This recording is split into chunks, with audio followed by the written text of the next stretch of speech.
Welcome to the CDG BizCast. I'm your host, Christian Gonzalez, co-owner of Creativity Design Group, a digital marketing firm in Houston, Texas. Today, we are going to be interviewing an aspiring entrepreneur who is all about bringing sensation to the world, and I will allow him to explain what that means. Please welcome Matteo Harmon of It's Sensational. Matteo, thank you for joining me today. It's great to have you on the show today. I love talking to business owners who are all about making others happy and contributing to the world and bringing a sense of positivity to this world. I see that that's what your brand is about. Please tell us more about your company, its mission, and how you strive to be different versus your competitors. Tell us, what is It's Sensational all about? First off, I want to start by saying thank you for having me. It's a pleasure to be here. It's a sensational company. It's for an evolving world. Our mission is to move the world forward in some way. For example, one of our brands is New Masters Gi, fashion design brand that I started in 2019, with designs are meant to empower the wearer. So, for example, my one design, my personal favorite so far is, you need my eyes to have my vision, meaning I can tell you something, your imagination can't see it, but it doesn't mean it's not a bad idea. It just means you just didn't see it. So things of that nature is why I started my company, and what it's really about, just empowering the wearer and empowering the people of the planet and moving us forward in some way. That's a very interesting story. We need more companies like yours who actually focus on positivity, on helping people move forward. If we don't move forward in life, we get nowhere, right? How do you strive to be different from your competitors with It's Sensational? I strive to be different by really focusing on my consumer and building brands and things that is very dedicated really towards them and their mission or whatever they have plans to do. For example, New Masters Gi Designs being to empower the wearer. I also have Lyric Living Room, which is a new venture I've started. And that's really towards artists and other really music artists and entrepreneurs and people that's just focusing on their own craft. It's a platform that I use and promote to help them, like to help spread their artistry or their business or whatever they like to promote. But it's mostly for music artists that have different niches and different things that they do to help promote themselves. So that's what I do mostly, is I focus primarily on the people I want to touch and how can I help them in the best way possible. It looks like that you are trying to help aspiring artists get a platform, a voice, so that you can help them get discovered by many people so they can gain a following. Yes, sir. That is exactly what I'm doing with Lyric Living Room. I started a newsletter. I try to go to different events that are going around in the city where upcoming people are just trying to get their name out and just try to see where I can be and how can I add value to that space. Where can the public find your newsletter so that they can subscribe to it? The easiest way to find anything I do will be on Instagram. Lyric Living Rooms. Instagram is exactly that. LYRICLIVINGROOM. Lyric Living Room. I should be the first one and the only one. Just click the link in the bio and it'll take you to the storefront, the newsletter, the YouTube page I started that's filled with the artists and things that I'll be finding in the playlist. And we're just trying to get a lot going. This is also something that's very new. So work with me if you're gonna check out Lyric Living Room. But it's gonna be great. And I get a lot of love for the Lyric Living Room. That's the one that's my baby. To everybody that's listening out there, if you're in the music business or you're an artist trying to establish yourself as a household name, I encourage you to go check out Lyric Living Room. My next question for you is, why did you choose to start your own business? Or should I say businesses, because you have more than one. You have It's Sensational, which is the parent company or holding company of the different businesses that you own. But why did you choose to start your own business? There's a lot of people out there who are afraid of entrepreneurship. They'd rather just work a regular 9 to 5 and just, work the clock, live paycheck to paycheck, have no freedom at all whatsoever in terms of how their career goes. They just follow their boss's orders every day. Why did you choose to basically reject that lifestyle and start your own business? I chose to start my own business for multiple reasons, but the big reason is where I come from, there isn't a lot of opportunities. So if in the neighborhood there's mostly gas stations, there is not a lot of jobs to be had. So I felt that it's my duty to be somebody that comes from this area to do my part and create the opportunities. So that's why I started. That's my reason. When I was in business school a few years ago, I had a professor who said the definition of entrepreneurship was looking into a problem, finding the solution to that problem, and then monetizing that solution. And that sounds like it's exactly what you did for yourself. You started your own business because there weren't any real job opportunities available in your area. So the area that you were in just mainly consisted of gas stations. What other types of businesses were also present in your area? So there's the gas stations. We have a single family dollar, a single Dollar General, one grocery store. I wouldn't call it a major grocery store. It's not like a major chain. It's just a regular grocery store. And we have a liquor store. That's it. It's sad, but that's truly it. Like a car wash. Yeah, we got a lot of food. We got like a little food hub. So that's a little further down, like 10 minutes down the way. I mean, it's close enough. So down there's McDonald's, Cane's, just fast food. And there's a Ross over there. There's just one of anything I guess you could possibly name. There's one Home Depot that's nearby. And so basically how I see it, if these jobs are already sold up, everybody else that's in the area now don't have nowhere to go. Most of the time these positions are already filled. I guess there's a few places that are, like the other day I was out random. I know it's supposed to be podcasting. I'm so sorry. I started going on a rant. But the other day I went to James Coney Island. There's only 3 James Coney Islands in the city, and neither one of those are in my area. But the one I went to was hiring. None of the places in my area are hiring. But this place that's, I want to say, 20 some minutes away from me is hiring. So if I was to get a job out there, I'd be driving 20 minutes every day, not counting gas is 3 something. It's going to take out of the check. Minimum wage hasn't increased, but the price of living has. So I don't know. To me, it sounds like a trap. So I want to be a person that, I guess get us out of that. Or at least do something, at least my part. I feel like if I can at least help one person, that one person could at least help one person. You know what I mean? Yes, I see how that creates quite a quandary for people who want to find work in that area. And yes, you're right about having to drive far. If you were to get a job at one of the places that was further away, you would be spending most of your paycheck on gas. That's a sad truth. It's a sad truth. You mentioned that there were only 3 James Coney Islands near where you were at, and it's sad to see them shrink too. Back in their prime, they had over 20 locations. Now they've shrunken down to actually only 10 in the entire Houston area, and it's kind of sad to see them just fade into nothing. They are a Houston institution. They've been around for close to 100 years now. Yes, I recently found that out, that James Coney Island is a Houston institution, which after finding that out hurt my feelings a little bit, to be honest, because this is a big part of my childhood. So I went to James Coney Island to take my girlfriend who was from Little Rock. So in finding out that this is a Houston institution, I feel like I was sharing a piece of my city, and for it to slowly be diminishing. If that's the way to say it. Yeah, I agree with you. It's sad to see that they are in this state right now because they used to have many locations. They have good food. I like the chili dogs myself, but for some reason, it's just not popular anymore. It truly is an underrated gym, and you could say that they are a small business because they are, as we mentioned, they are only in Houston. They don't have many locations anymore. They're a small business that's just been around for many years, and as small business owners, it's important to patronize other small businesses and give them our support. They are one that I certainly don't want to see bite the dust. As long as they stay with their 10 locations and don't close any more down, I'll be happy with that. I'm going to ask you some more questions later about being resilient, but my next question for you is, who or what was your biggest inspiration to get into business? Other than the fact that you needed to find a job and you couldn't find anything in your area, was there a specific person or any other additional reasons that could be your main reasoning for going into business that inspired you to jump into the world of entrepreneurship? I want to say my biggest inspiration has to be my family and them instilling me with greatness. So, and growing up, they told me that I could be whatever I wanted to be and I could do whatever I wanted to do. So I held that and I went with it. And I use my company as a way to do exactly that.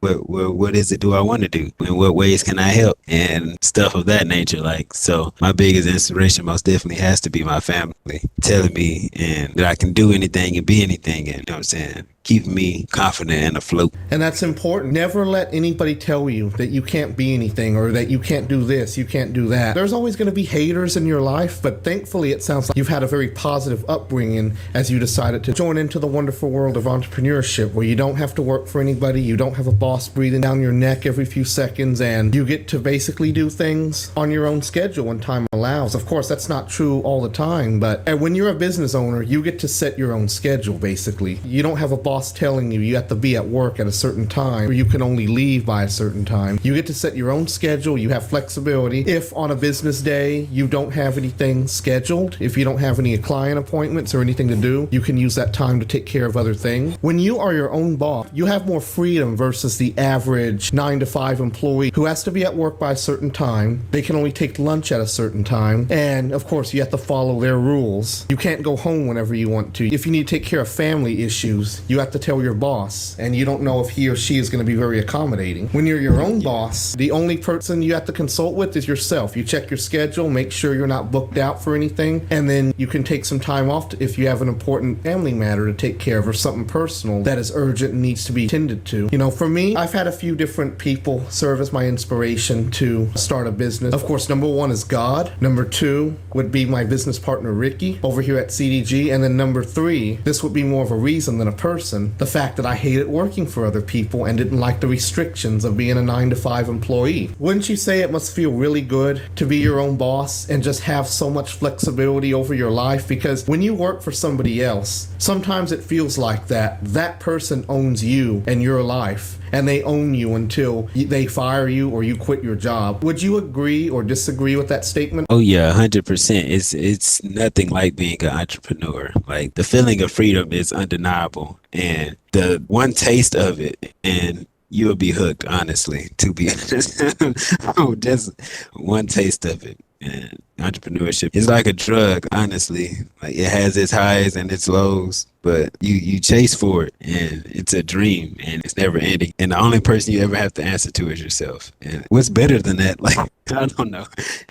Once you get that taste of freedom, you never want to go back, even when the times look tough, even when cash flow is not very good. You're just so attached to that feeling of being on your own without being pushed around or bossed around, or in some cases yelled at and ordered around. Like when you have a boss who acts like a dictator. I certainly don't miss those days. I could talk all day about some of my past bosses that I dealt with, but this episode's not about me, it's about you.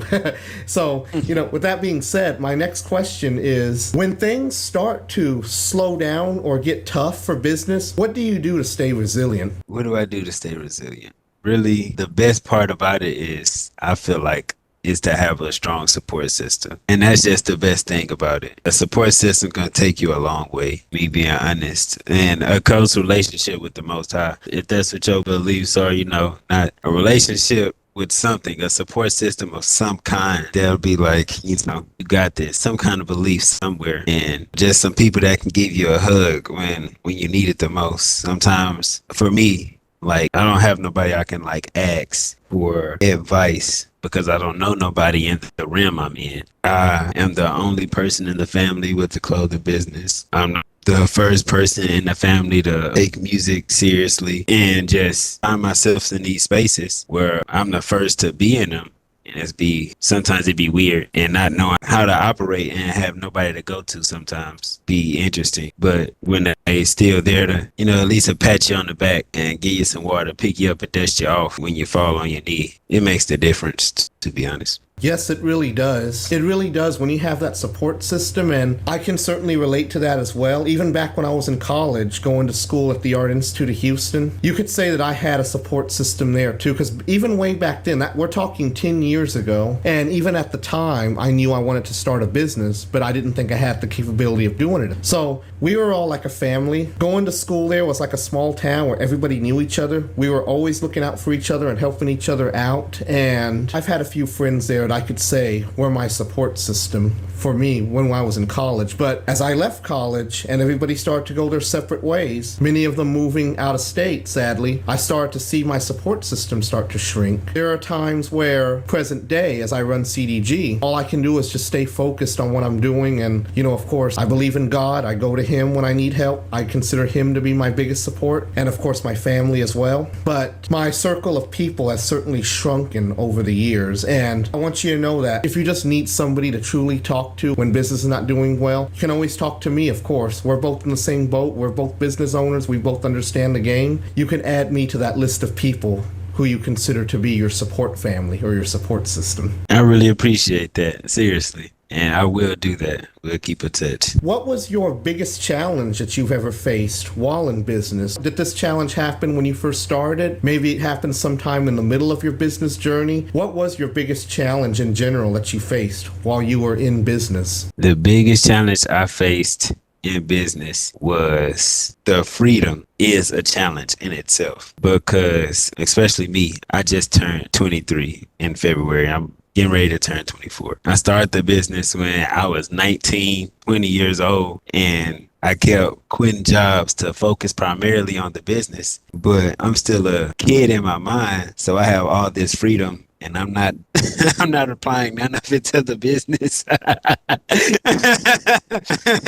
have all this freedom and I'm not applying none of it to the business, and wondering why I'm not getting the results I want. And so I think the biggest challenge faced was probably getting used to being your own boss, telling yourself to do stuff and giving yourself work to do, even though, you know what I'm saying, I guess you have to pay yourself, and it seemed weird trying to get into the space because you've never been in it before. So at first it's going to be weird. You're just going to have a whole bunch of freedom. Nobody's going to tell you not to do nothing. You know what I'm saying? Nobody's going to tell you to get to work. You got to tell yourself to get to work. So I think that was my biggest challenge, telling myself to get to work when at first I'm not used to it, adjusting to the freedom. I certainly understand that. When I first started the company back in late 2016, I had to get myself used to basically giving myself orders. Since I no longer had a boss giving me orders, I had to find a way to make sure that I was getting things done. Because, I mean, let's face it, when you have a boss, they're making sure that you get things done or else they'll fire you. Versus when you're your own boss and you are taking advantage and binging on this freedom that you have, it can be a little hard to stay focused. I had that problem myself when I first started the business. Over the years, I've learned to make sure that I keep my tasks in front of me, and I mean literally in front of me. I bought a dry erase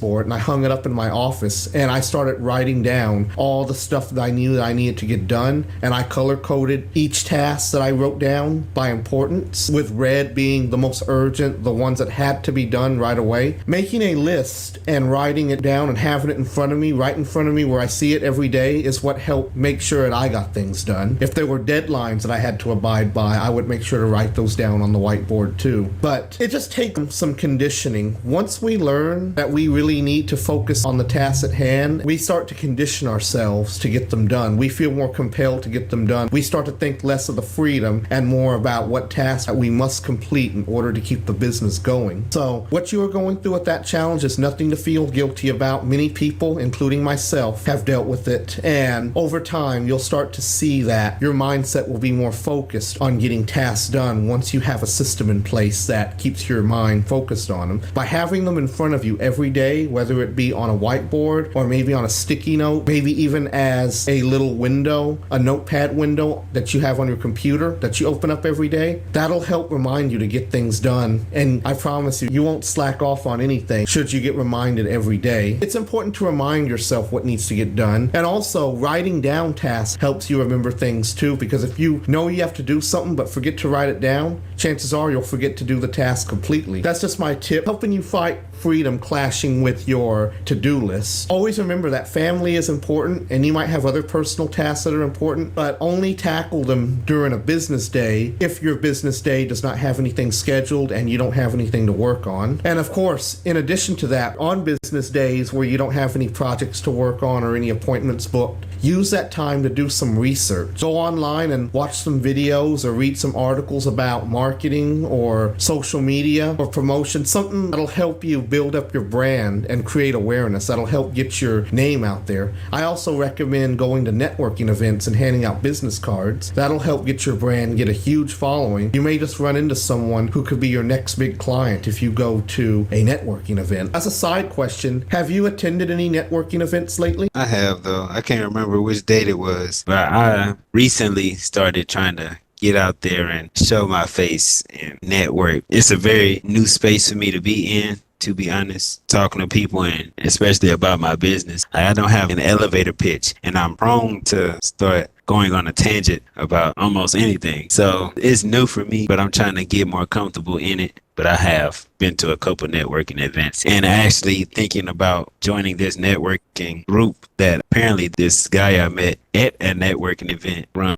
So I'm thinking about it. Don't really know. I'm on the fence. A little nervous. And the important thing to remember is, I know this is easier said than done, but try not to be nervous. I know for some people it can be a bit of a challenge, but remember, the next big step that you take outside of your comfort zone is going to be the one that will launch you into the next level of success. I remember back when I was in school and I had to take a class called career development. They told us that you will never see true success until you break out of your comfort zone first. I won't say that you're new to the game because you've been in business for close to 4 years now, but once you start attending more events and you start talking to more people, you'll start to see that nervousness just fade away. You just won't feel it anymore. Naturally, it disappears and you'll feel more comfortable talking to other people. And then your elevator pitch. Once you have a well-written elevator pitch, people will feel compelled to talk to you even more, because that's what's going to start grabbing people's attention. Once you have a pitch that's solid, it's short and sweet, but still tells who you are and what your key selling point is, you're going to start seeing more people knocking on your door and calling your phone than you expect. Yeah, that along with a good business card too. My next question for you is, aside from some of the people we've talked about already, what keeps you inspired to keep going every day? You know, in addition to your family support or anybody in your support network, what keeps you inspired to keep going every day? Was it a quote you heard? Maybe it was an inspirational movie, something like that? The dream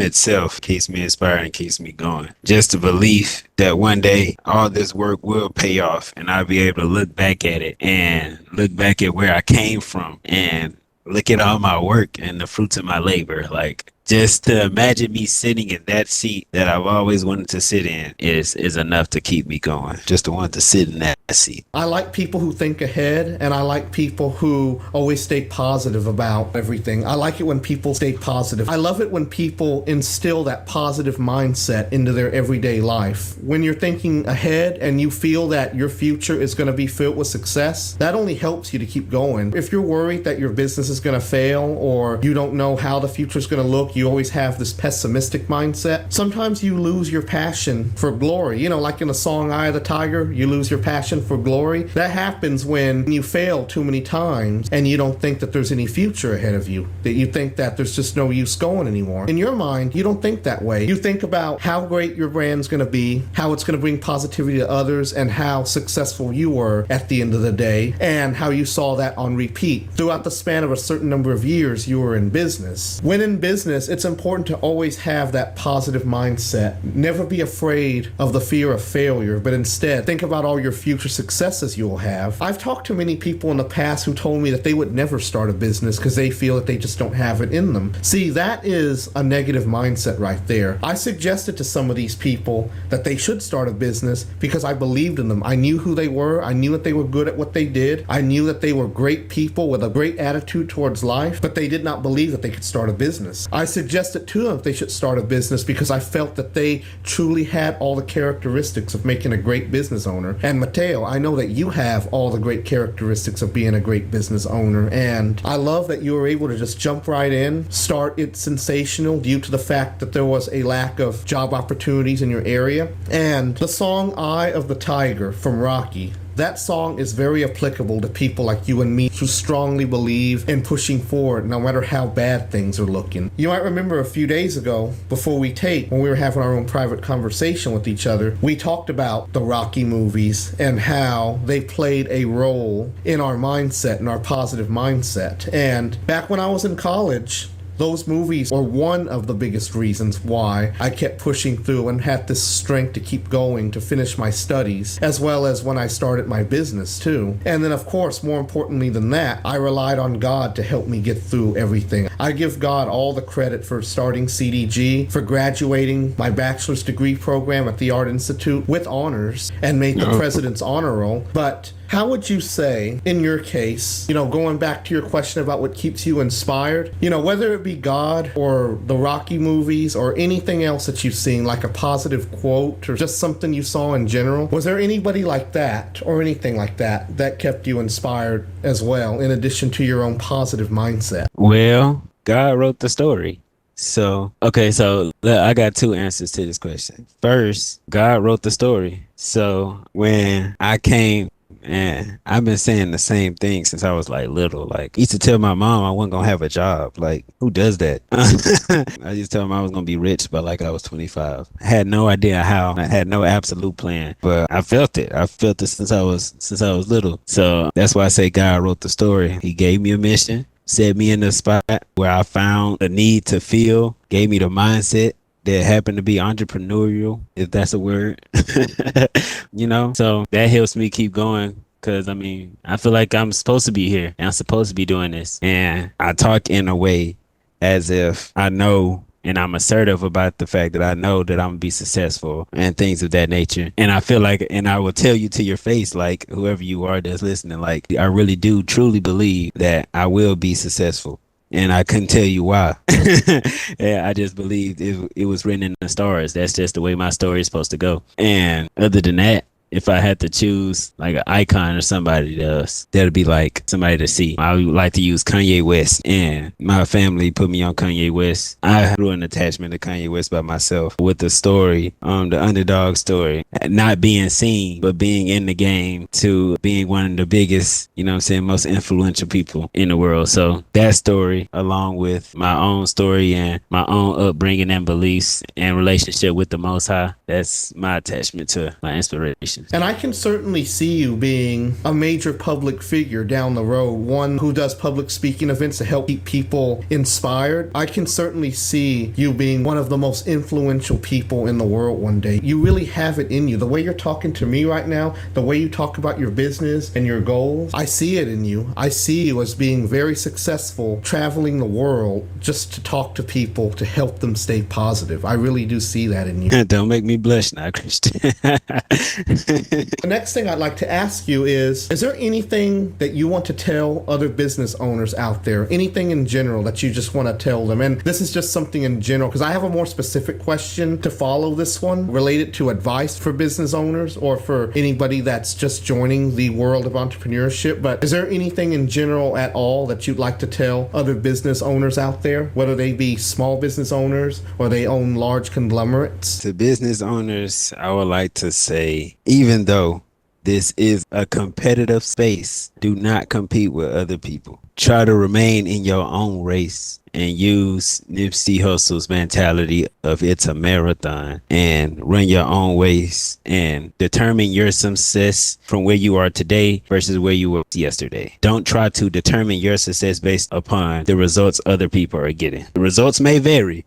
You know what I'm saying? This is one of those things where results may vary. So run your own race. Because of that reason alone, that results may vary, you should know this is not a competition. And when you succeed and when you do make it and reach the new heights and new numbers, it's divine in timing. I love that. I've never heard anybody tell me that before, but you're right. It is all about being in your own zone, focused on your own thing. Yes, you do have competitors out there, and many of them are very similar to you, but let's use some examples for a second. There are businesses who are identical in concept, but not in product or service offerings. So let's use a very generic example. Let's talk about the classic example of McDonald's versus Burger King. Their concepts are the same, right? But are their product offerings the same? Not necessarily. Yes, they both have hamburgers on the menu, but they have their own different twist of the hamburger, right? You know, McDonald's has the Big Mac, Burger King has the Whopper, and they both have several other items on the menu that aren't exactly identical to each other's. For example, Burger King has the Royal Crispy Chicken Sandwich, and McDonald's has a more generic type patty. It's not as big. You know what I mean? They're not identical in any way, but that's what I'm trying to say. They compete, but their product offerings aren't necessarily identical. Not at all. Like, we can even use Nissans and Fords. We both selling cars, but somebody's gonna like a Nissan and somebody's gonna like a Ford. And hey, you know what I'm saying? Who's to say either one of those are,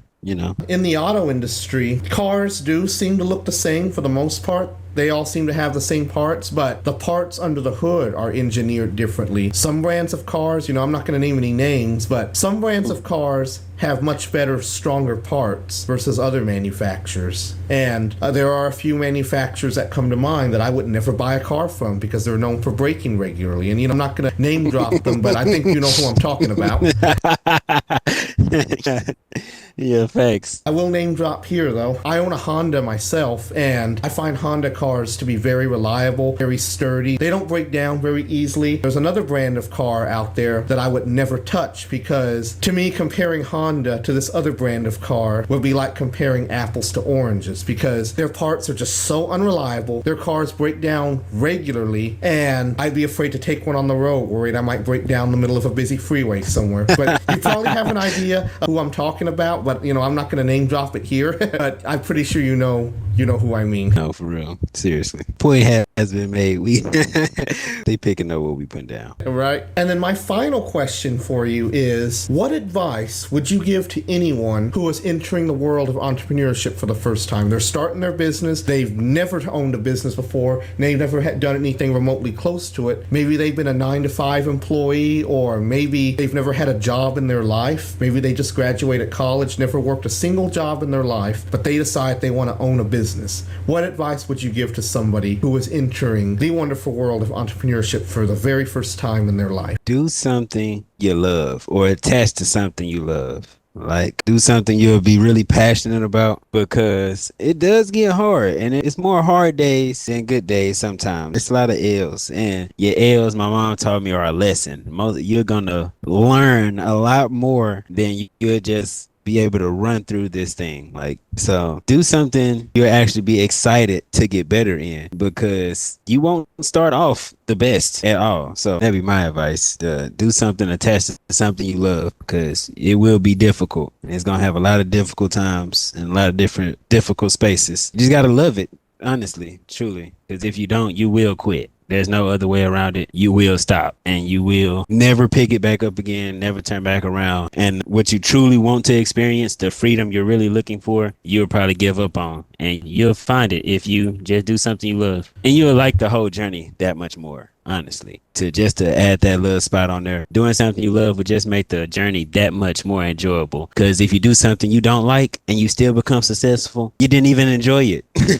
So what was the point? So at least do something you enjoy. Because if you do become successful, then it's a win-win.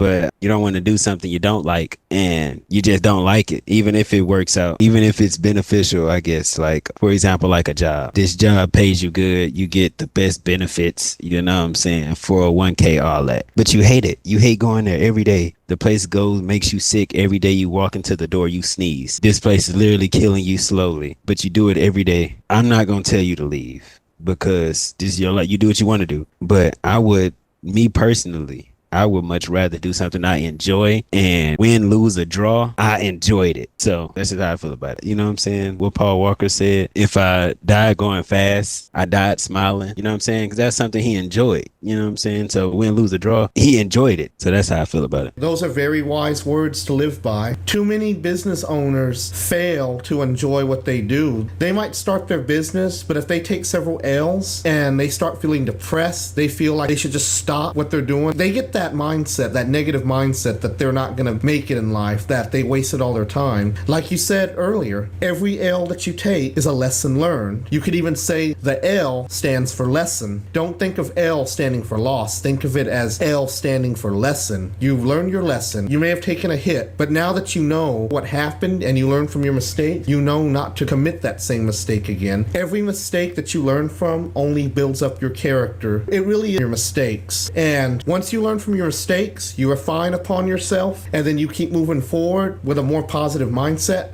then that's when you start to see success coming in, because you are now doing things differently than what you were doing before. You should never allow a major mistake to drain you of your passion and your energy to keep going. Keep moving forward with a positive mindset. Learn from your mistake. Don't harp on your mistake. Don't keep dwelling on it every day, thinking about how you wish it could have been better. Move forward with a positive mindset and focus on the next adventure that you're facing with a mindset that is success focused. Don't ever allow yourself to feel depressed or drained because of a few L's that you had to take. Otherwise, you will fail. You will feel the need to drop out of the game. You'll fail, and you'll basically be throwing your successful future right out the window. And then you're going right back to working for a 9-to-5 job or a part-time job that's not as fulfilling. You don't want that to happen to yourself. This is for all business owners out there. I have one additional question I'd like to ask you, and that is there an entrepreneur out there that you respect or admire that you like to follow by? It's a ton, to be honest. I try to follow a lot of great examples. If I had to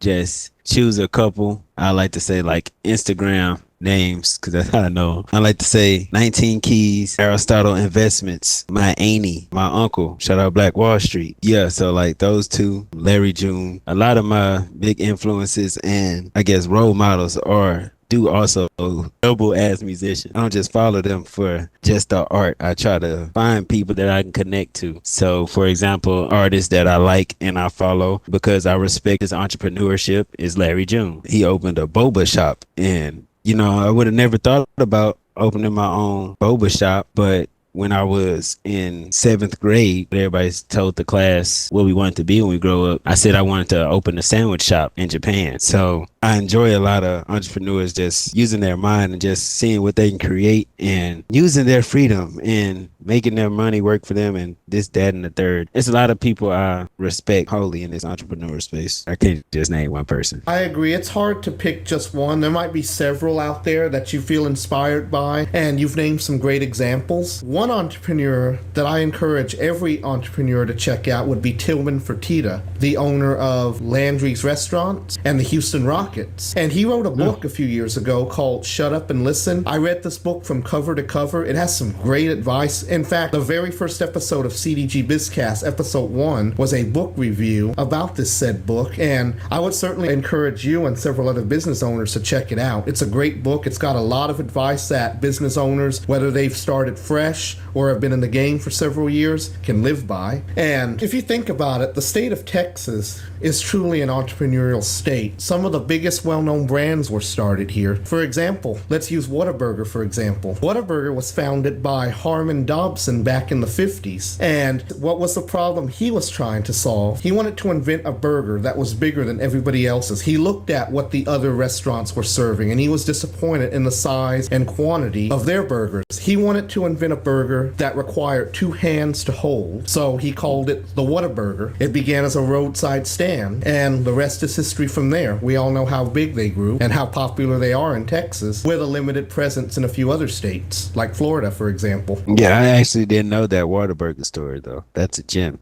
I didn't know that. Many fast food restaurants actually began as roadside stands. I know that McDonald's and Taco Bell both did. In fact, Taco Bell's also interesting too. Did you know that Taco Bell began as a hot dog stand, a roadside hot dog stand?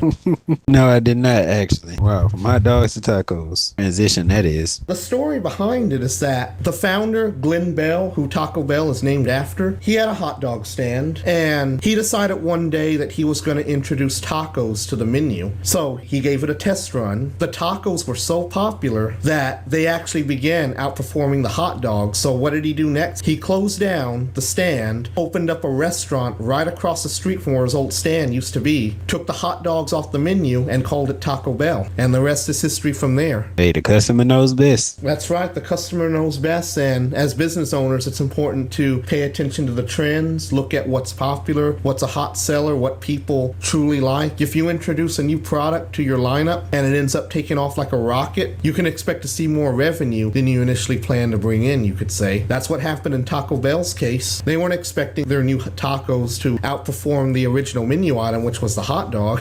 I mean, that's just crazy, right? Yeah, for real. You're supposed to know me for hot dogs. Once you have a product, you've looked into your niche, who your target audience is specifically, and it takes off like a rocket from there, you're set for life. You don't really have anything to worry about. The only thing you have to do at that point is just keep an eye on your competitors to a certain degree, while not copying them, but make sure that they are not trying to copy your idea or try to take your idea and make it better. That's the one thing that you don't want to happen. So it is important to monitor your competition. But of course, like you said earlier, stay within your own zone, focus on your own thing. But you want to make sure that your competitors aren't trying to steal your ideas. Yeah, not at all. But you say the duplicate would never be the original. So if we go look at like Bape shoes, we know that Bape shoes look very similar to Nike's because Nike was the original, you know what I'm saying? So even if your competitors try to duplicate your swag and duplicate your style, it'll never be the original.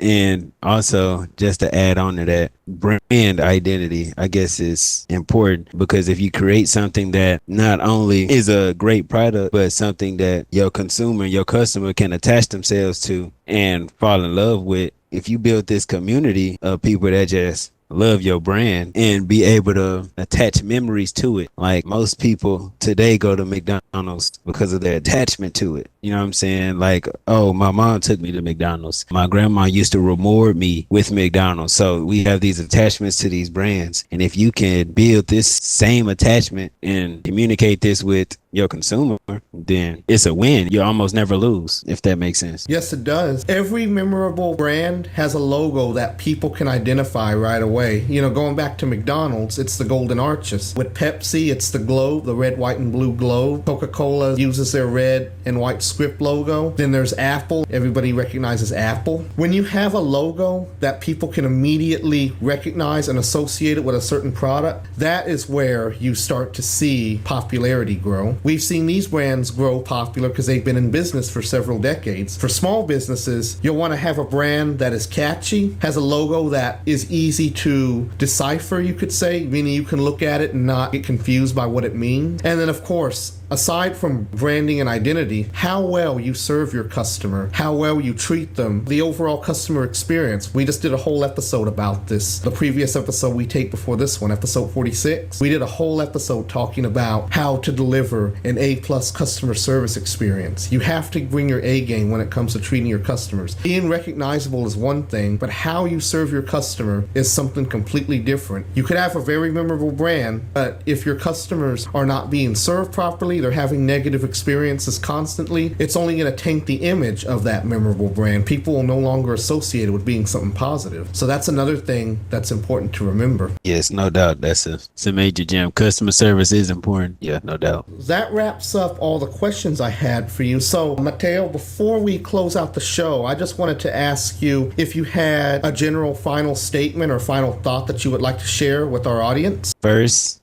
my name is Matteo Harmon. I want to say thank you for having me. I hope y'all enjoyed everything that I said. Something I picked up that was a gem and you could take with you, and it improved your day somehow, some way. Follow me on my social medias. I'm pretty sure Mr. Christian will link down below. Shout out Creativity Design Group for having me. Get at all the BizCast episodes. Shout out me. Shout out you. Shout out Christian, my mom, Sierra, Heavenly, Davi, Mike, the whole Common Manor mob, everybody, and just stay sensational. That's right, business owners. Stay sensational. If you have the same mindset that Matteo here has, you're going to do well. Don't ever allow the negativity of the world or of the circumstances destroy the possibility of you having a successful future. Always have a sensational mindset, I guess you could say. And thank you for listening to the CDG BizCast. We wish all the business owners out there the best.